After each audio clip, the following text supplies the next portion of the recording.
What's up, everybody? Welcome back to another episode of the One More Rep podcast. I'm your host. My name is j.pirch. With me this time, my co-host and friend Austin Brown.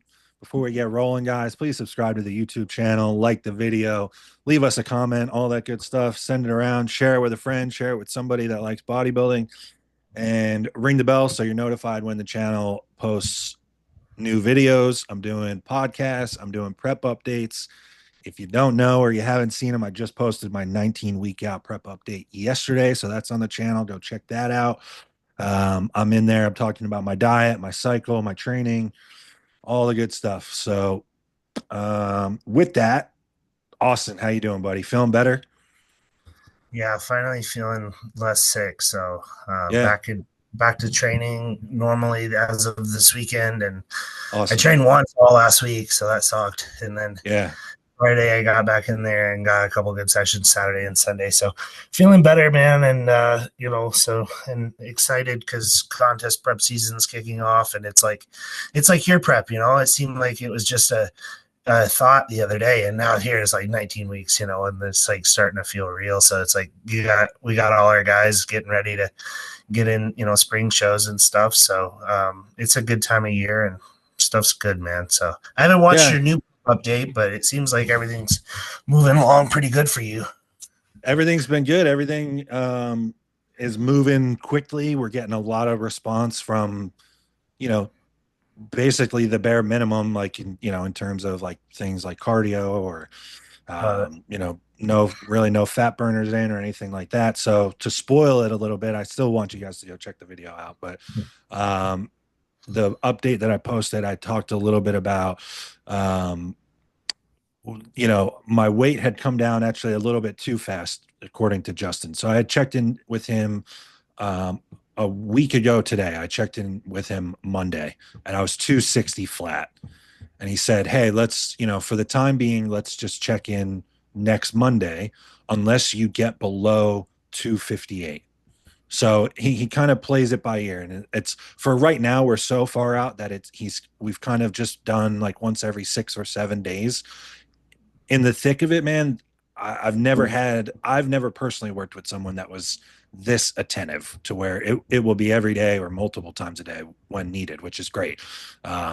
But right now, and I would rather that be have a little bit of like runway to just go do the work and then bring something back that's worth looking at a week later. You know what I mean? Uh, Yes. but then he'll always kind of say like, unless you get below X weight, and then at that point check in. So Friday, so he said Monday I was 260. If you come below 258, send me an update. So Friday morning I woke up, I was 257, and it was like a big visual jump too.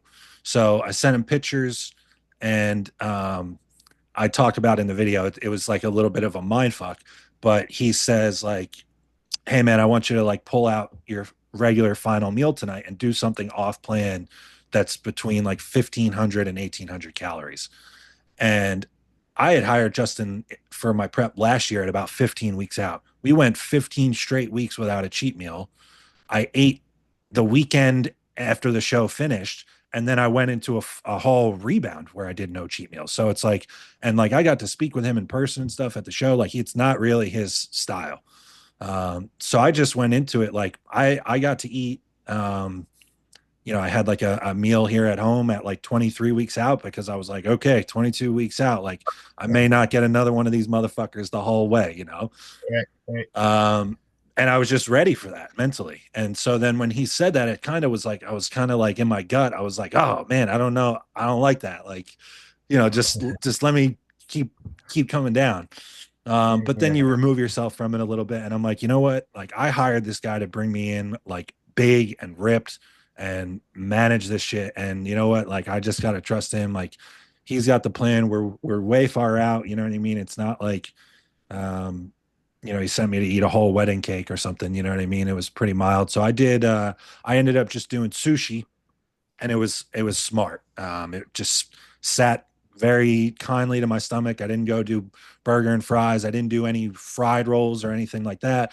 Had a big lay day on Saturday, and it was all good. I felt good. So yeah. So I think I had to remove myself from it to realize like this is a good thing. Like I have this rapport with him and he knows my body now and I'm muscular enough for him to say like, hey, go do this. Like this is only going to be a good thing. So, Yeah, I mean, there's an art to like getting in shape, and then there's an art to coming in big and in shape, right? Like, right. so that's, I mean, he's probably just, playing that for you. And then, I was curious too when you said that, like, did you notice that you had like flattened out quite a bit up to that point? Like when you woke up Saturday, were you like, okay, like I was pretty flat and like a vision, like were you sharper looking and things? So I was happy with the vision. It was actually like I took the pictures. Oh, so you're saying Saturday after? After, did you wake up and like have So more so you pop know and what? I had more pop, and I didn't weigh myself or do update pictures. He didn't ask for them, so I just was like, you know what? Like because if I looked worse or in what I perceived to be worse, I didn't want it to mess with me. So I just was like, you know what? Like he told me to check in Monday. Like I'll take pictures Monday. But perfect I felt great and everything like connection wise in the gym was really good. So session? today was Monday. I took pictures. I was back to the same weight and I was much fuller and much harder, Better, both. yeah. And it's not something that I would have realized Friday morning when I took the pictures. Honestly, just looking at myself, I was just like, oh, I'm leaner. Like these look better. Um, but then I saw compare them to the pictures today, and I'm like, oh, my shoulders are way around her. Like my vacuum looks tighter in these front shots. Like, I could even just tell like I had better grasp of like the fibers while I'm posing. You know what I mean? Compared to Friday, where I have to like Yeah. really squeeze and I'm almost shaky trying to make things pop. So yeah, just gotta trust them because there's not many people that know what it's like to come in big and ripped at a show. So it's like this is what I hired this guy for. Yeah, awesome. Well, I'll have to watch it, man. That's awesome. I'm glad it's going well. Yeah, thanks, man. Thanks to everybody that's checked out or messaged or commented on the prep series. I've said so many times that I was going to do something like this and swore to myself, told Kelsey I was going to do it, told my mom I was going to do it, whatever, and I never end up seeing it through. So you know what? It's a good start. I'm a month in. I've got 4 videos up, so it's been good. It hasn't been as invasive as I feel like I've thought about it in the past. You know what I mean? Right. Yeah. But all right, so I put up a question box looking for questions. Got tons of questions. So thanks to everybody that sent them. First one, we'll start with something like kind of training based. Um, this guy writes in, "Who do you suggest to follow for training when considering form, effort, and programming?" You can So follow up.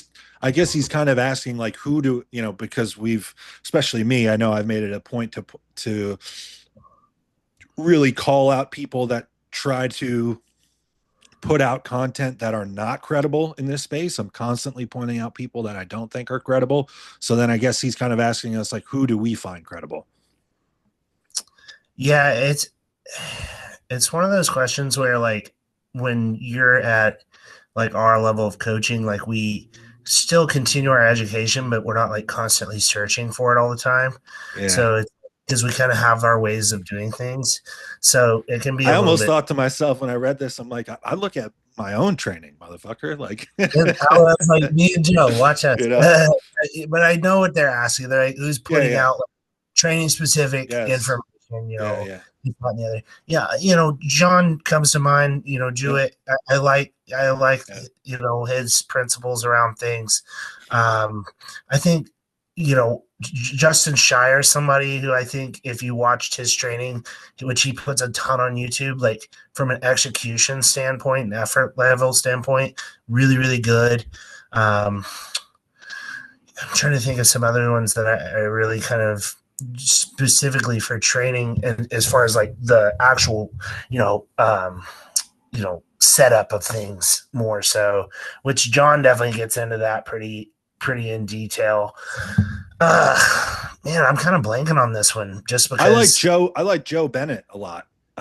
Yeah, Joe's good. Yeah, Joe puts out obviously a ton of good, and he's a no bullshit guy. It's like he markets hard, and it's for the, he's got his thing going there. But like, he'll tell you what he believes and what he doesn't, and I think he Well, that does and like his app is where it's like the real shit is. Like you said, he yes, kind of has to do the marketing stuff on Instagram. He's learned that he has to play the game if he wants people to come see all of this knowledge that actually has.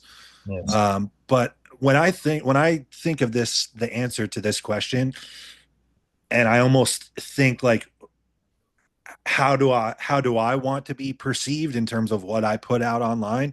It all comes back to like the same themes where they are a thinking man's bodybuilder mixed with the a high bodybuilder, effort of a bro bodybuilder.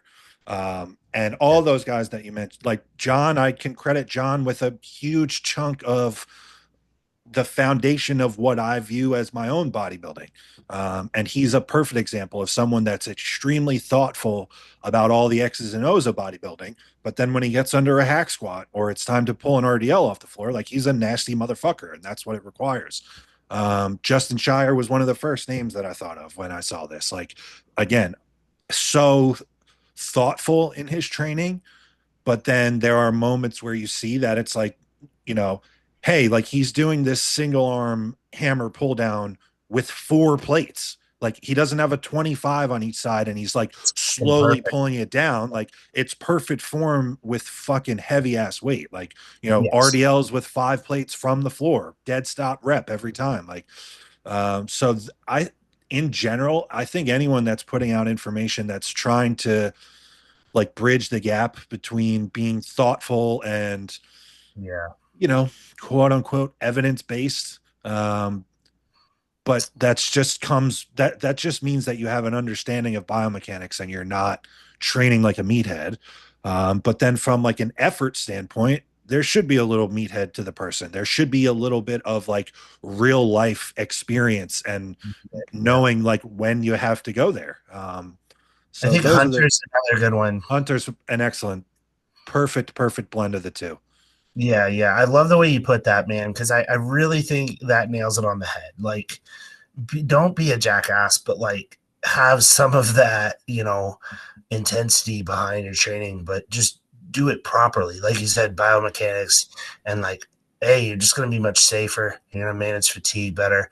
But like we've talked about this before, as far as like training setups, there's a thousand ways to skin that cat. It's just like train as much as you can and as much as you can up to your amount of recovery available. So it's if you're wondering kind of like what approach to take, come up with something if you're doing it on your own.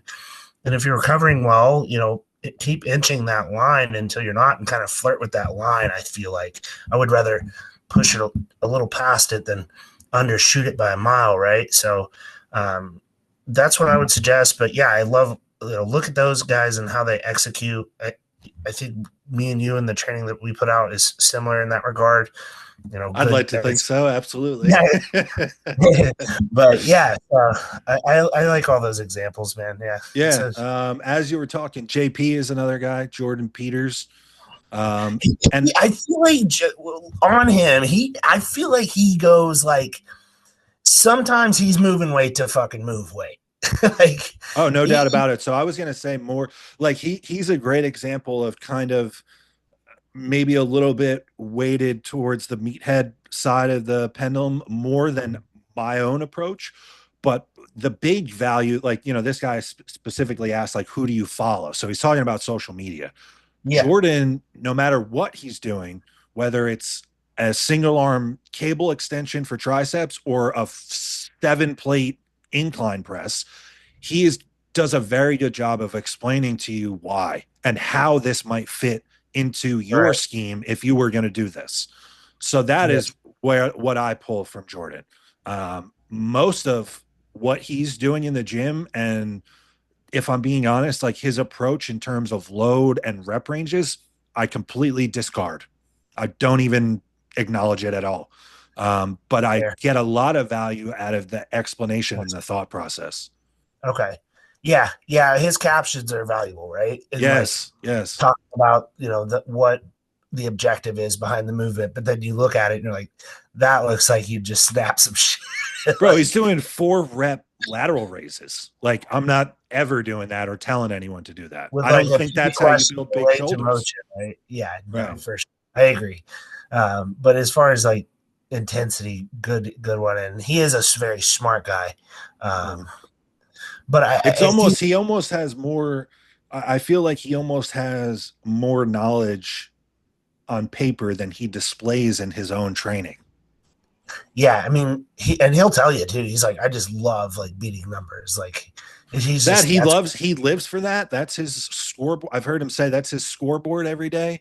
And that's like, it. also, he's not trying to like build a really like symmetrical, good looking physique for the stage. Like, He he's just literally just wants to. trying to slap on as much muscle in like to like one of the uglier physiques that you've seen.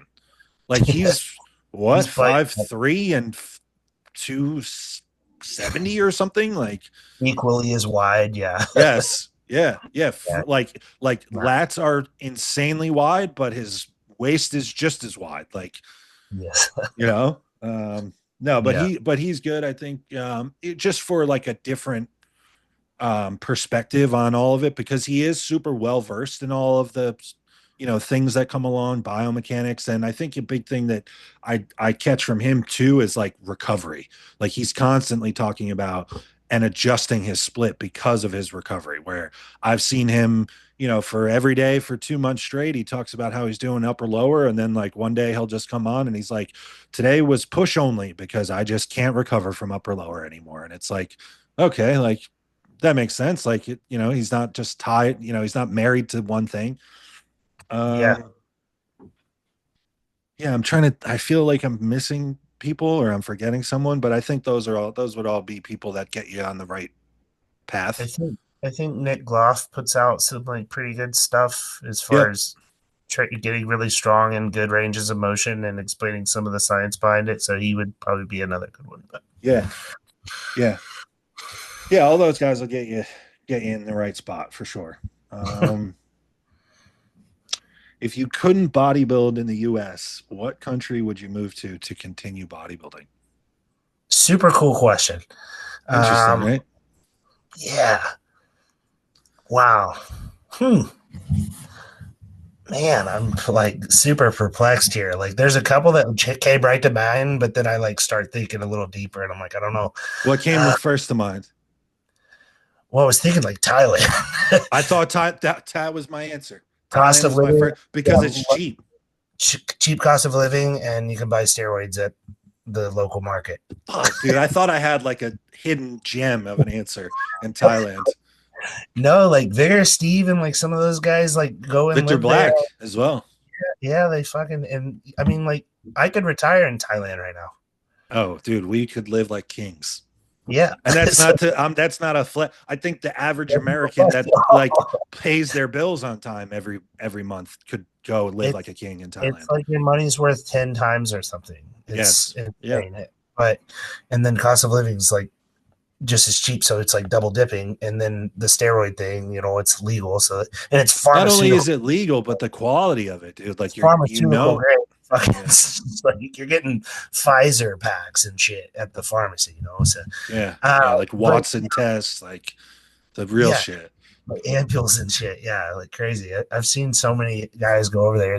I would love to just like go check it out for a month and just see. Yeah. But I think like I feel like Canada would also be like a But it's the opposite problem. Your money op- is less valuable right. there. Not so. I'm thinking that like that would shift more into the environmental Yeah, yeah. probably answer to that question. Where would you train? Do you have a gym in mind, like Pure or something? Yeah, I mean that it looks pretty cool. Like that's a It gym I would does. like to see at some point. It's Yeah. impossible. You got to feel a gym, right? You Like got to it be looks there. Yeah, 100%. fantastic. I think that I, I think like some of the European like nations as well, um, like I feel like Dubai is also another really like bodybuilding heavy, like really nice gyms and That was stuff. one of So the ones I thought of too. Like, if finances were out the window and it was just like a destination spot to pursue bodybuilding, It looks that awesome. it does look awesome. It But looks it fucking. gets crazy. I've heard that it gets like to like 130. Oh yeah, Bro, there's that. imagine being big and walking around and it's 130 degrees. Bro, I remember in 2022 I lived in Texas and I was not that big then, but I was like, a somewhat respectable like 255, and like, I have a step count that I keep. And bro, I can remember it, I think almost every day in July, or like it was like some type of record setting July where they most of the days were above 110 and it was like 115 a lot. And I was like, I'm moving. I'm going back home. I would rather be cold than this. It feels like a fucking toaster oven, like literally. Like you And feel I like you're. wasn't even that big, dude. I was not that big. So imagine being fucking 280 in Dubai. Like, no. That ain't happening. Nah, yeah. Something weather. That's another huge consideration. Is like Yeah. nice weather, Yeah. like because like I just feel like it helps in so many ways, right? Like Dude, it's we been talked about awesome. It's been life changing moving down here. yeah, being down there is a great. I mean, shit, Florida's a awesome spot to be. Yeah. No, that's a good question. I can't really think of anything else. Like, uh, I've heard, I hear Brazil is wild, Big bodybuilding scene. I big mean, bodybuilding scene. yeah. Um, yeah, I mean, I haven't been many places. I went to Germany for FIBO one year, and the environment was insane. It wasn't anything crazy like from a technology or equipment standpoint, but I went to a couple different gyms, and I get it's like an expo weekend, so it's a little bit heightened. It's probably not like that all the time, but man, there was like a palpable love and passion for bodybuilding, and like such a lack of ego across the board. Like Sure. whereas you walk around like the Arnold or the Olympia, it's a Masculinity. lot of it's a lot of like peacocking and like dick measuring that goes on. None of that, dude. With I one of the remember biggest crowds that you've ever seen. I remember seeing videos from FIBO and like the fans there. They're They're just fans. They love it, dude. love, And like the love. thing is, they have such respect. They have such respect and hold bodybuilders in general in such high regard. And then, whatever you want to, whatever they say on the news or whatever the case is, it seems like it gets talked about like it's the opposite. When I was there, they were so excited to meet anyone that was American and talk to anyone that was American. They were Okay. stoked about it, dude. I had people asking me to sign shirts, to take pictures. Dude, I was like a nobody. Not that I'm Right. some superstar now, but I really was like I was like a 230-pound nope. Like wasn't on social media, like for no reason other than that I'm an American that lifts weights. Like people wanted my signature, people wanted to take pictures. It was Wow. wild. It was so cool, dude. That sounds like a pretty neat experience, man. It was very cool. It was You like, got to do some cool stuff with animal, huh? oh, dude, it was awesome.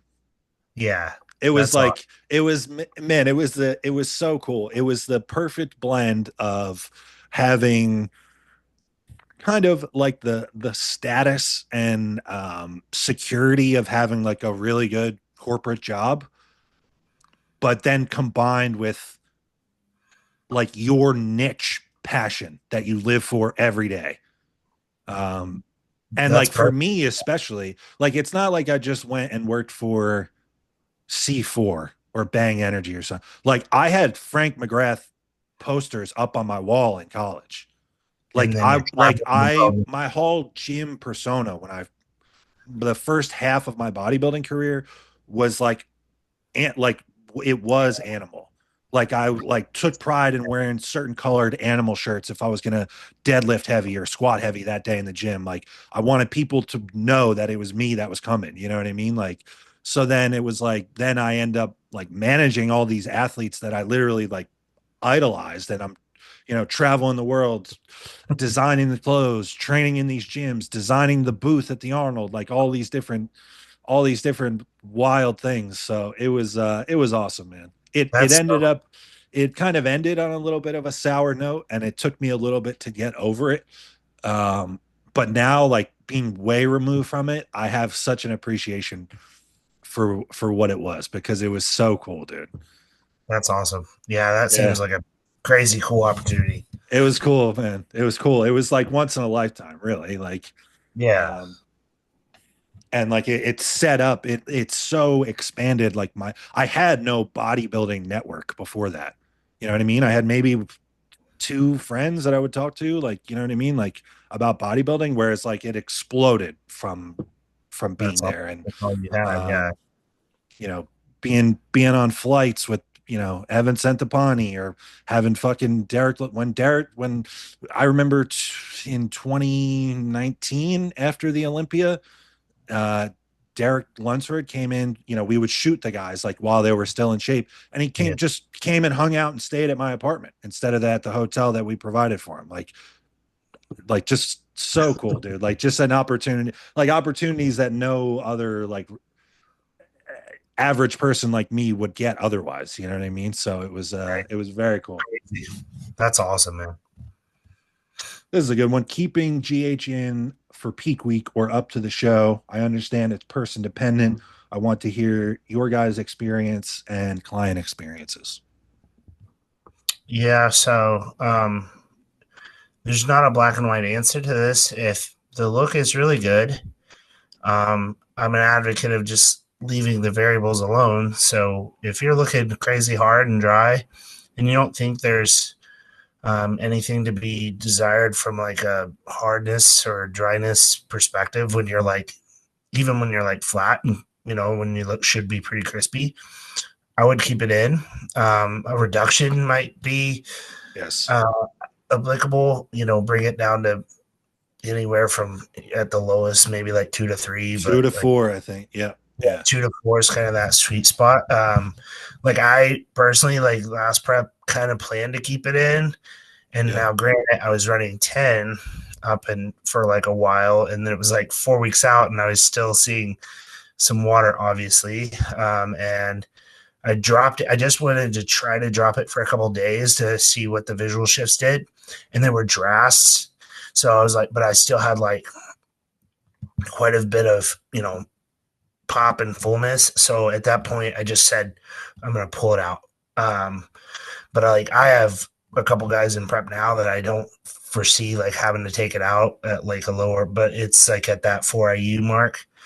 Um, so yeah, I mean, if you need to consider if you have a weight to make, that's a pretty easy, way to steal a couple pounds, pulling that out. But really, you should Depending on just how much they're on, it might be a big chunk that you get to steal back. yeah, yeah, no. If you're on like It's eight to almost, I ten, almost feel like it's a pound per IU or something similar to that. I can probably say every bit of a half pound to a pound, Yeah. in that range. Yeah. So yeah, I mean that's something to consider if you're in classic or something, Yeah. or have to make a bodybuilding weight cap, which that was part of what it weighed into my decision as well, with this prep. But yeah, so really it's just look at the visuals. If you feel like there aren't any other variables that are causing water retention, but you're noticing some, either reduce it or take it out for a couple of days and see what that does. That's what I would advise. So it's like, yeah, maybe not. I tend to more so lean on the side of removing it. But I will keep it in up until that, 3 to 4 week out mark is no problem. And then once I really want to start honing in on seeing how things are shifting and I'm taking more of a more frequent look at the athlete, then I'll usually pull it out. I don't have a whole lot to add. I think you covered like every scenario that it makes sense. Or like the thought process on how you would do it or wouldn't do it. I have never personally left it in for myself. Now, I will say I know that I am a pretty watery person naturally. So even the slightest variable change makes a big difference. Mm, Um, but with that said, I have toyed with the idea because Compton gives me like the skeleton of what I should be on and how to do things, but he's very, very flexible and open to almost every time I've ever said like, "Hey, what do you think about doing this?" He'll be like, "Yeah, let's do it." With So drugs specifically, with just drugs, yes. diet and You don't cardio, ask about, yeah, gotcha. I don't say a word. Sure. With the drugs, like when I did 16 IUs a day for a little bit in the off season. That was So, completely me. so funny. That's completely me. That wasn't him. You know what I mean? He might have put in like, he might have put in something. I think he might have sent a note that said like, being an off season now, we can push the GH up a little bit. Like, let's start at 5 and then eventually work our way up to 8 or something, right? And I was like, well, what about something crazy? And he's like, well, what's crazy? And I was like, what about 16 a day? And he was like, let's do it. 3 days later. It Fuck. was like a month. It was like a month. I made it about a month before That's my pretty good. That's before pretty my good. wrists were engulfed in flames, it felt like. But at some point though, so that sparked the conversation that I was getting to. At some point in this prep, I'm gonna go back to that. We talked about how just being lower in body weight, food's lower, cardio's higher. You're not just holding on to tons of water. Those higher doses are known to be a little bit more manageable when you're in prep. So at some point, I'm going to try that. I I'm agree. absolutely not going to do that all the way through the show. But I have thought about the idea of if I'm on 16 most of the way, probably keeping in 4, like just up to the night before the show and seeing what difference, like with the idea of, I started prep so far out that I should have more than enough time to create a look that is completely ripped, even with that in. The thing is, if you're fat free, you're fat free. If you're fat Yeah. free, hold a little water, you're still fat free, and you Right. still look very hard. Like you got to really spill hard if you're in shape. In shape, but Yes. there's a pretty thick line between that level of condition and being conditioned enough to get on stage. You can be in shape enough to stand up there and look really good and beat everybody and win your class. But then there's fucking peeled. There's peeled. Like Yes. you can get away with like you'd be very Anything. surprised what you can get away Just with. about any dude. It's almost impossible. Like if you get someone ready and it's from any point to the 6 to 10 day out mark, and like they send you a video, let's say, so you really see the conditioning in action, and you're like, dude, you're fucking peeled. There's not an ounce of body fat left on you. You cannot fuck it up. You It know, takes a monumental fuck up, and it's usually the only way that I ever see it ruined is just lack of attention. Like if anyone is paying attention at all, you're generally going to get put them in the right direction when someone's ready like that. the So easiest the easiest way to fuck it up is if you're that shredded and you don't eat enough because yeah, your physique will run or away. you're crushing diuretics when you don't. That's the perfect scenario Oh, that you don't need them. you get it. Yeah, they're not even in the conversation at that point. So I have no experience with this, but I'm hoping to get a chance to try it. I will say I've done this a couple times with clients. One guy specifically, I had a similar. I'm not helping him anymore. But when I was helping him, we had a really good relationship, similar to the one that I just described with Compton, where he would pretty consistently, not about diet, not about how much cardio or steps he had to do, nothing like that. But with drugs, he was curious. So he would bounce ideas off me and I'd say, fuck it, let's try it. Let's do it. And he was steadfast on wanting to keep the growth in 1 year. And he was ready at, 6 days out, ready. I wouldn't say peeled, but he was ready. He had glute lines, everything. And, from years past, like it's kind of bigger white dude, like he would lose quite a bit in like the arms and the shoulders, like if we pulled it out completely. So Wow. he wanted to keep it in. So I brought tests all the way down to 140 milligrams a week, starting at 2 weeks out. So basically just 20 milligrams a day. We left 4 IUs of GH in. And at 6 days out, we did 50 milligrams of aldactone a day up until the show. And it was chef's kiss, like just happened to land perfect. It was Really awesome. nasty. Really, yeah. And he looked big. Like he looked rounder than he'd like that was his feedback is I can't believe how round I was. So, you Perfect. know, that was, we're paid to deliver a service at a certain point. You know what I mean? So it's like if someone tells me outright I am doing this or I want to do this, like, all right, let's do it. Like I'll Sure. try to work around it.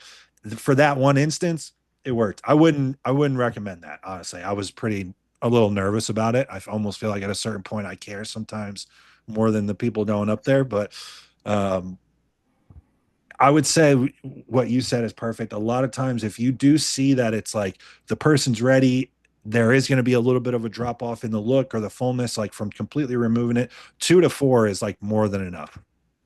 That's like kind of viewing that as like a bit of like an HRT type of dose. So it's 100%. very like of a homeostatic happy place still. Yeah. But it's But it's still exogenous though. So I do feel like there is that like level of like intramuscular water retention that you wouldn't get from pulling it out, 100%. And well, your natural quote unquote levels of IGF-1 aren't going to be optimal. So that At exogenous that source point, that's you're right. putting them, yeah, that's putting them in a good place. I think that Right. keeps things solid, but like, there's a tipping point, like 10. Okay, like there's going to be some, I think there subcutaneous. needs to be a reduction. Absolutely. Like, especially, and the thing is, I think the more that you're on, let's say you are on 10, I think that you will have most of the desired benefit that you would want or get from pulling it out completely from pulling out 8 of them. Yeah. You know what I'm saying? Like, there's such a reduction that you are going to see a drop off in the water. But Oh then yeah. but it's not pulling the rug out from underneath it. So there's a balance to toad, I think. Yeah, I think you're fine if you want to keep some in, but just pay Yeah. attention to visuals at the end of the day. That's the answer. I wouldn't I've heard, so I'm not gonna say who it is. People listening may hear this and know who it is, but there's a guy. He doesn't compete anymore, but he used to compete at a pretty high level. He's like a well known like full time coach now. Kind of known for being a little erratic and all over the place.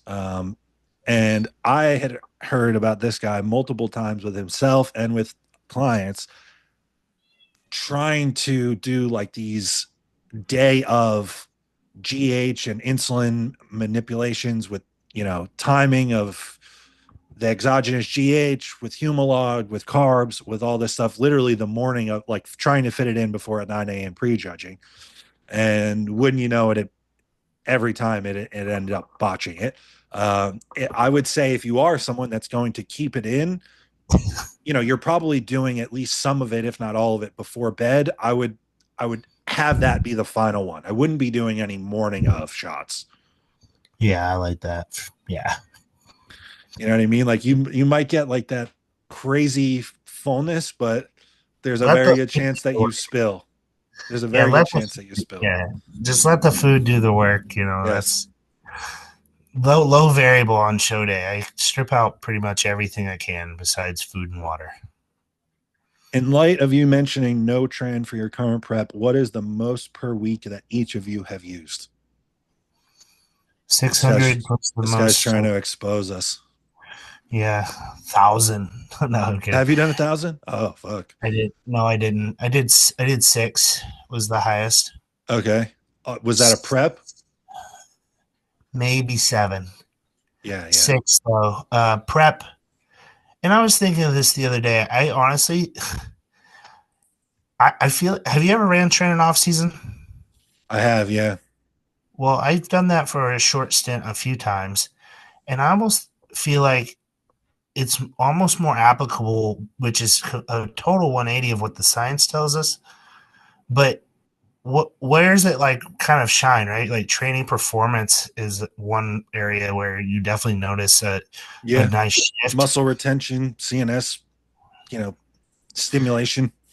Yeah, so like when you're eating well and like stress is in a better spot, if you bring it at a low dose, it feels incredible in an off season setting versus a prep setting. It's like the opposite of that, besides a few benefits. But anyway, regardless, 600 made me feel like literally like I mean, just super mental side of that was not good as far as like insomnia, Yep. very severe night sweats, Yep.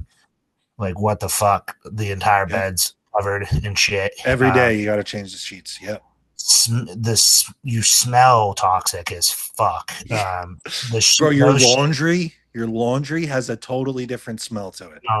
your bed, you might as well buy a new mattress because Your it's bed, but then like if you have like specific clothes you do cardio in too, you know what I mean? Like, you better pick one hoodie to do cardio in and wash it every day oh, because it's gonna and get then throw it full. out at the end of prep. And then throw that motherfucker out. And same with your pillow. Have a prep pillow, but don't do that. Don't fucking do that. No, don't do that. That's the most. I mean, that's to answer the question. Yeah, like it was 6 or 7 for a short period of time, but yeah, fuck that. It's Now I going to won't sound go. like I'm just being intentionally agreeable, but I actually have thought about this all day and I can't remember if it was six or 700 at my Which is kind highest. of, yeah, that's kind of normal, right? Because I was, so this is how dumb I was. This was my first contest prep, my second ever cycle. Fuck. First It's contest. funny, What? dude. This was one of my very first. It was the second. It was the first time I ran trend. First time I ran trend as well. I had only done test. I had done 500 milligrams of test for 16 weeks, cruised on, whatever, 250, and then went into prep and annihilated myself. I coached myself. And the reason that I can't remember what it, typically Tren Ace goes in like 100 milligram increments. I was a genius, sarcasm, and I ran a combination of acetate and enanthate, which was Yeah, coming at 200 milligrams per milliliter. So I can't remember where I ended up for both. I think it was, knowing my mindset at the time, it was probably closer to 700, I would say. Like you said, I can't ever remember a worse pattern or stretch of my life for sleep where I was basically like sleeping in shifts whenever my body would just shut down. So, yeah, um, I would sleep from, I would stay up until 4 in the morning. I would sleep maybe from 4 to 6 and then wake up and feel like I was too sweaty to stay in bed. So then I'd, go do cardio, come home, shower, maybe lay down for an hour. Like it was all over the place. I was just like, exactly. it was almost like you were like a tweaker on like real Tweaking. drugs. Like you said, the sweats, the dreams when you did sleep were like violent and terrifying and crazy. And just your body temperature in general was through the roof for me. Yeah, The sweating and all of that led to just like an extreme level of impatience, irritation. I'm agitated with everything, dude. Like agitated, I'm living at home, so God bless her. Like I'm agitated with my mother over the simplest things, my younger sister over the simplest things. At the time, the girl that I was dating, our relationship went to fucking hell in a handbasket because I was a maniac. So just can't recommend anything close to that. I no, think, especially in light of me saying that I am not using it this time, I've actually already started to lower what I put my clients on. And, I just to get an idea, I looked it up the other day. So do you know what the dose, like, so Trenbolone is created like to enhance cattle, right? cattle Like, before slaughter. do you know how much they're giving these 1,200-pound cows? I have read that literature. And I know it's a very small Bro, amount. it's 200 milligrams. Yeah, yeah. I knew it was really low because I've seen that study, but and that's a Bro, cow they're that's 7 times as heavy as we are.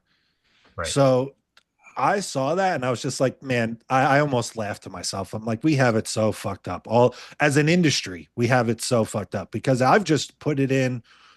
Man, even I feel like the past couple of years, I've started to lower it to where I'm recommending, 210 milligrams or 140 milligrams a week. And like I've gotten messages or looks back about how low that is or why the low dose. And it's like, man, how fucked up as an industry are we that these 1,200-pound hyper muscular cows get 200 milligrams and we just start everybody at 350? No, It's it's like, crazy. how bizarre is this? Like when you realize that that's what the, like, for lack of a better term, it's not human, but like the clinical setting is 200 milligrams for this enormous, enormous animal. And then we're taking more than that. It's like, why on God's green earth are we taking more than that? So if I, right now for this current season, I've pretty much put everybody around 140. And I wouldn't be surprised if I'm going to have some conversations with people to see if they're willing to go as low as like 10 milligrams a day. It's funny you say that because those are my two starting points for individuals based on their level of advancement. I will have them Yeah. pen 10 milligrams a day or 20, and I'll keep it. I'll let that cook for a while, man. Yeah. If we're doing a little bit of a harder push for a composition change, I will drive it up a little bit and kind of shift the stack design sometimes. But I don't like going much over that 210 mark. Unlike a massive guy, and will maybe touch into that 350 hit the most. But Right. No, like you had talked about some of the examples of when it shines. I think muscle retention, when the other stimulus or the other stimuli that come in to retain muscle are at their lowest. Like food's at its lowest. Training cardio, performance might suck. Cardio's very high. That's when it's like, all right, you can bring this shit in and it's fucking heavy, but it's going to do the job and it's going to make you look like a bodybuilder. yes. Um, Now let me ask you, because you said you might, if they're in those times of need, you said that you might shift the cycle. Are you lowering testosterone? Test, yeah. Yeah. It Mass will. seems like the side effects are a little bit more manageable when the testosterone comes down. Have you felt that or noticed that?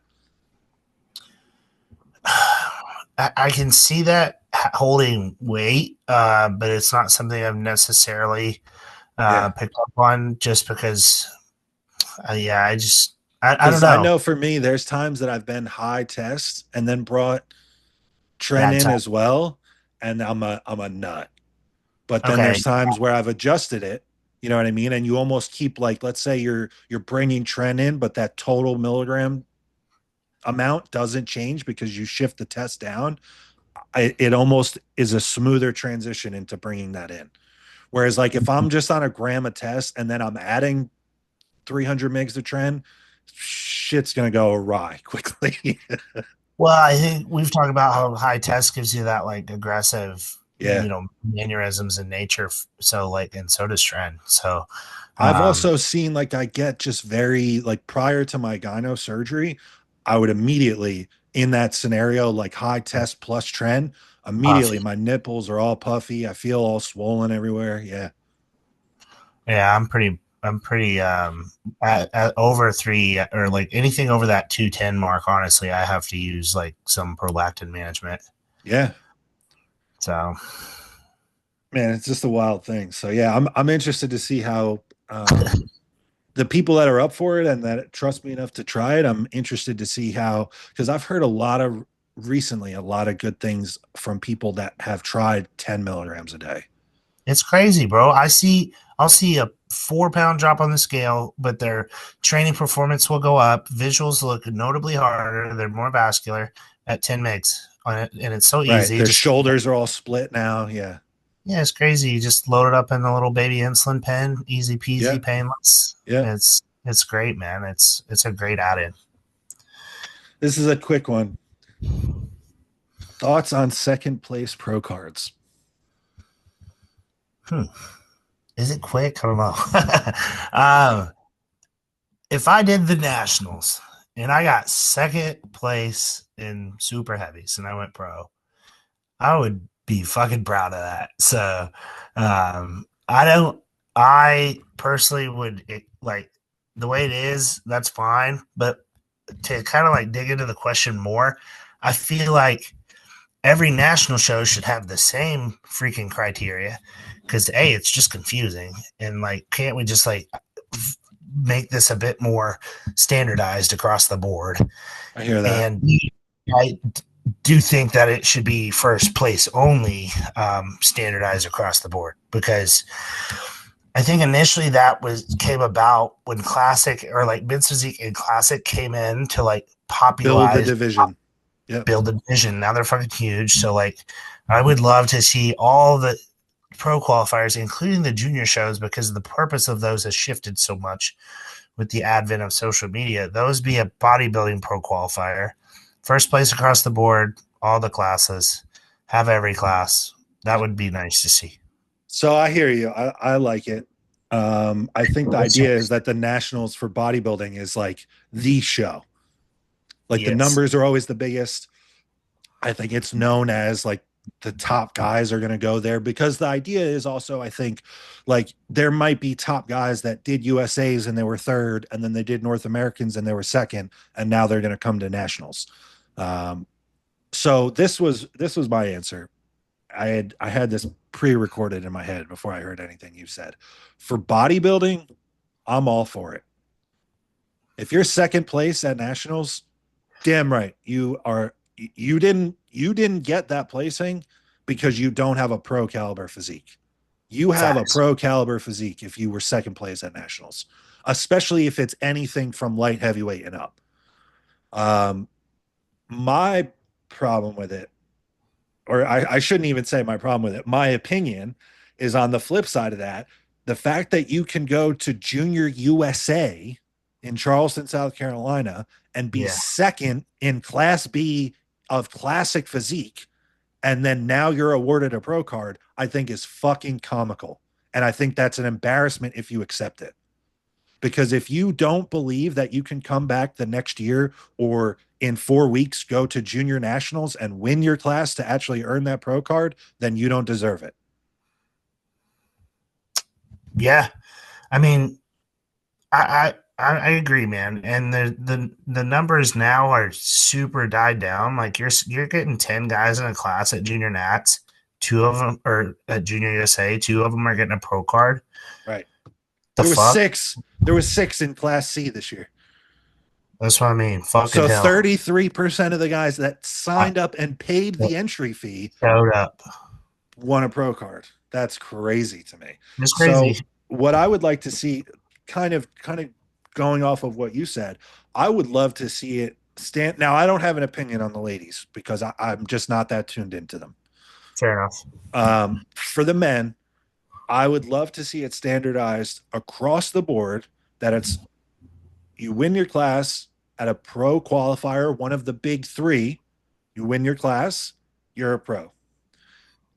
For all of the divisions, I would love to see it standardized as a compromise where if you win the overall at one of the junior level shows, you're a pro.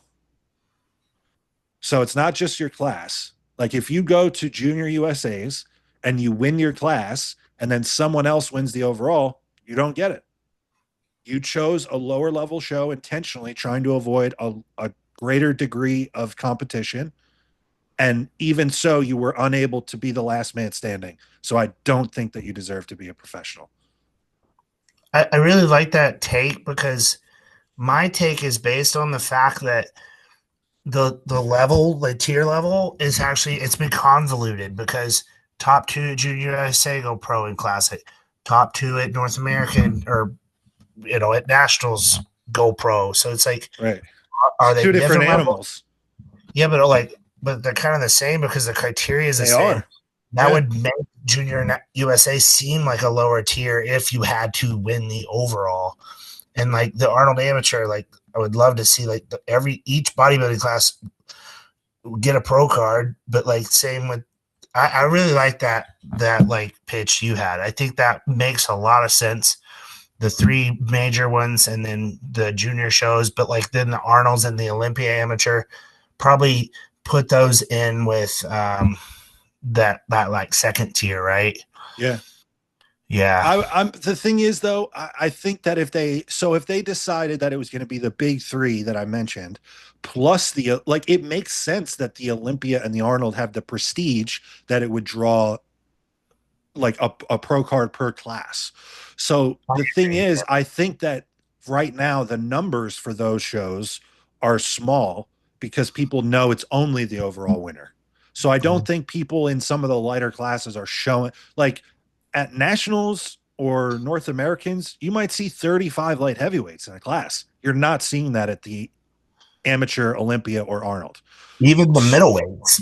That's what I mean. Like they know they're not going because they know they're not beating the heavier guys, even if they win their class. So I think if you opened it up to every class at those shows, and then now there's 5 qualifying options. You have the big 3 plus the 2 like amateur pro shows.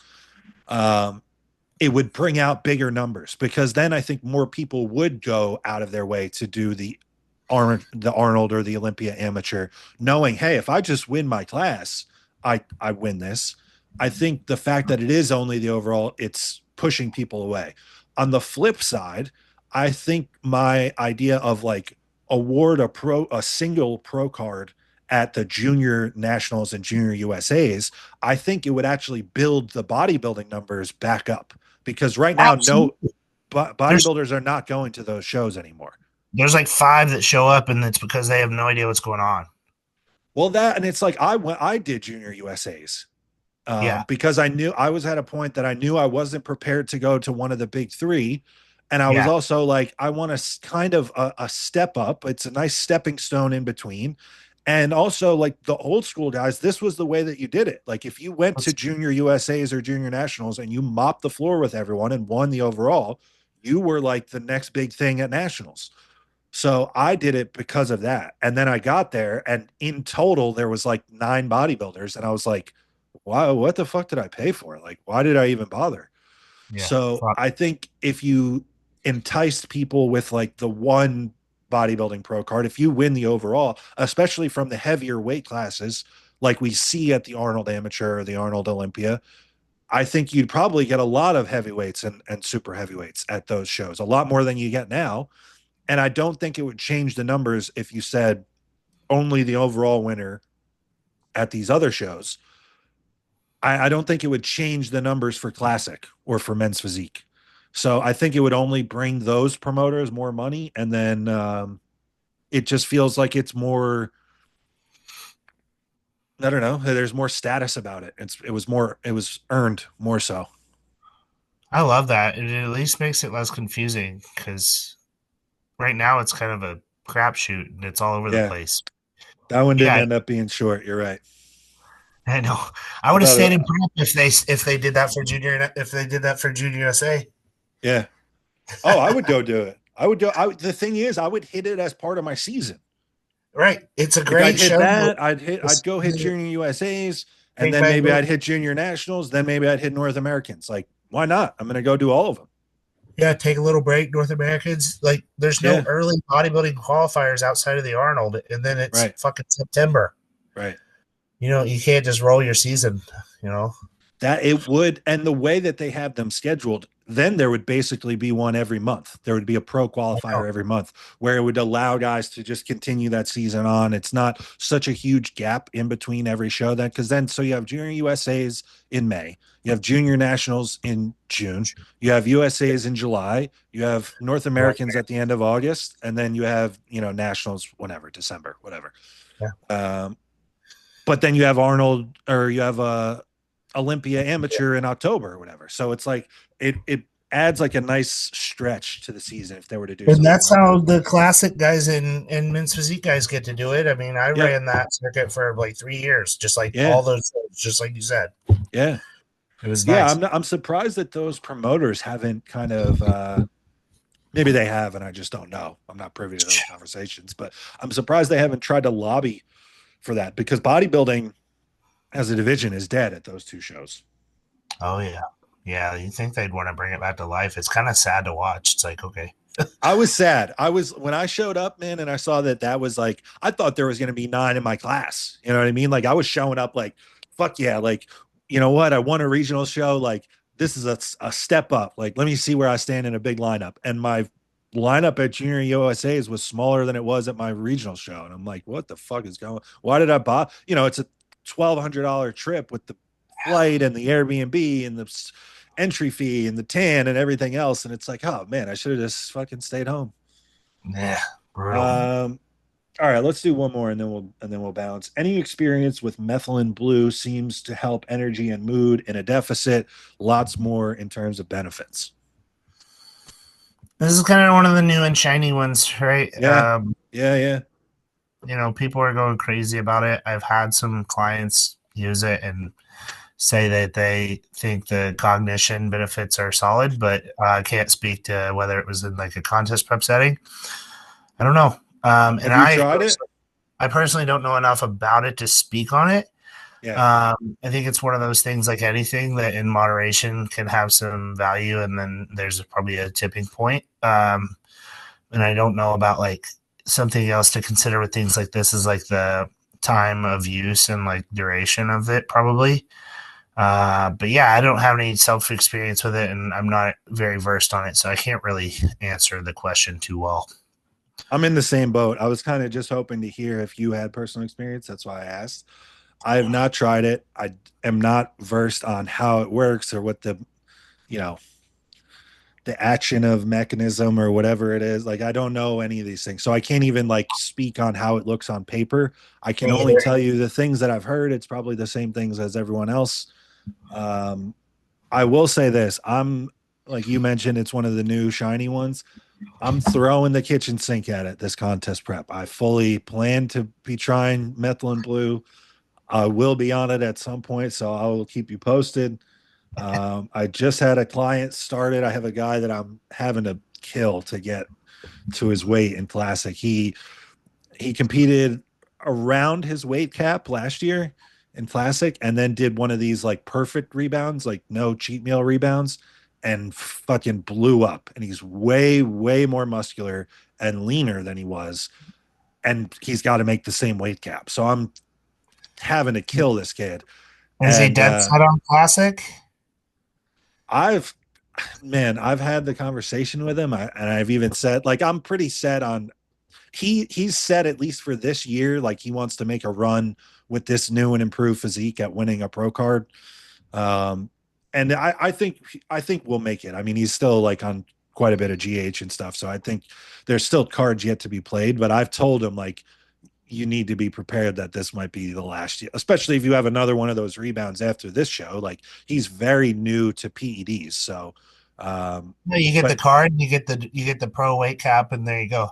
yeah, yeah, like you'd earn another 10 pounds if he does win to stay in classic at least. So, um, but so he's on it right now because he's we are killing this kid and he's starving.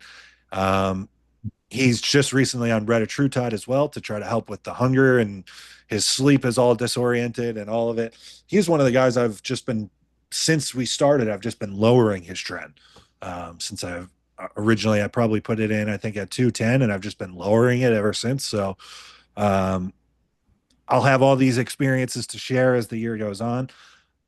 No personal experience. I'm going to try methylene blue. I'm going to try retatrutide. I'm on SLU PP332, I think it is now. Um, I'm probably going to be on Kratom at some point. I'm going to be on all of it. I'm throwing the kitchen sink.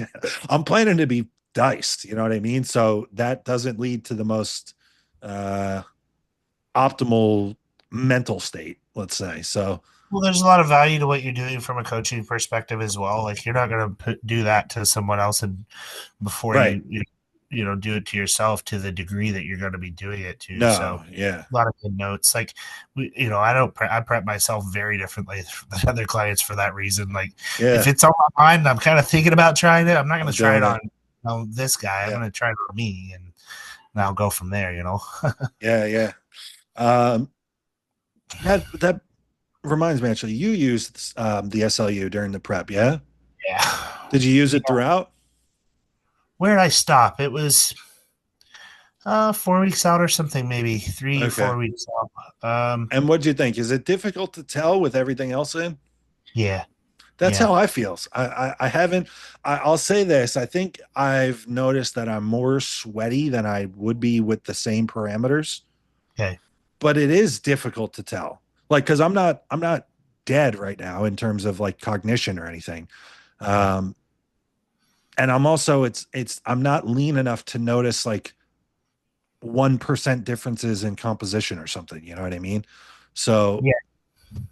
Yeah, I didn't have too many notes to take out of it. I felt maybe it's like, expensive. I'll tell you that. there's that. I would take it first thing in the morning, and I feel like I would get a little more ravenous after. But I'm Hmm. like, I don't know if Okay. that's See, I'm that not or even there yet. I wouldn't say I have no appetite, but I have no hunger at all. No interest in food right now. So yeah, I've had people ask me about it because they know that I'm using it, and it's just difficult to tell, I think. yeah, I agree. I Like agree I've because heard people that are like raving about it, and like they had these like life-changing, like crazy composition altering effects to it. And that just hasn't been my experience. it's almost like if you had someone use it and didn't change their diet for 8 weeks or their cardio and like just seen how weight trended, like that could give you better notes. But Right. when you're in prep and you're like, well, I'm starting thyroid and clean and cardio and I'm dropping food and Man, I I'm put nailing gear in, I put GH in, I put T4 in. I started cardio after doing none. I started tracking steps after doing none. I'm eating a third of the food that I was at one point. You know what I mean? Like shit's it's difficult changing. to tell. Yeah, shit's changing fast, and I don't know what's causing it. So, all Now right, the guys. retro, Oh, the go ahead.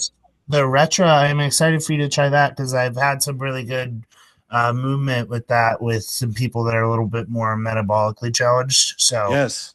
Yeah. um, I think that's going to be solid for you, man. Like I'm actually, excited for it. I'm excited yeah, for all of it. You know what I mean? The fact that there is like, especially after the past 2 years, putting such a concerted effort into building more muscle and getting bigger, the fact that there's been some things that have come along to help kind of the other half of it, where it's like these will help you these will help extend your efforts in getting stage lean. fuck yeah. I'm excited about that. Same thing. I've heard good things. Like I just talked about the one client that's he's hungry, and we've brought that in, and it's helped him manage like that. He's not quite as hungry before bed, and he's on a very low dose. I'm not trying to use so much that I'm like killing someone's appetite. One So 1 to 2 mgs. 1 meg, yeah. 1 meg. I think I just increased it to 1.5 because he said like we had him settled on a milligram for a couple of weeks. He's doing it, shooting it twice a week, and he was like, "It's good, it's noticeable, but it's not like overwhelming." And then like I had to kick up the cardio and lower the food, so I'm like, "Okay, why don't we bring this up to 0.75 twice a week and let's see." So still within that same range that you were talking about. So I'm planning on probably starting that. I want to feel a couple of weeks of hunger personally before I put that in. I want to know that I got to that point, and then it'll be applicable. I like Um, that. Use it as a tool. Like use it. You're using it to be less irritably hungry. So wait yeah. until you're actually receiving that feedback and Then it's like, okay, if it also is going to drive composition changes, you right. know, drive greater fat loss per your efforts, like great, I'll save that as like an ace card then, like down the stretch when things are moving a little, like shit's flying right now. I don't need to throw it all at it right now. So Yeah. Save some bullets. that's it. Save an ace card. So all right, man, good place to wrap it up. Thanks to everybody Yes. for listening. For Austin Brown, I'm Joseph Percher. This was the One More Rep podcast. Until next week, we are out.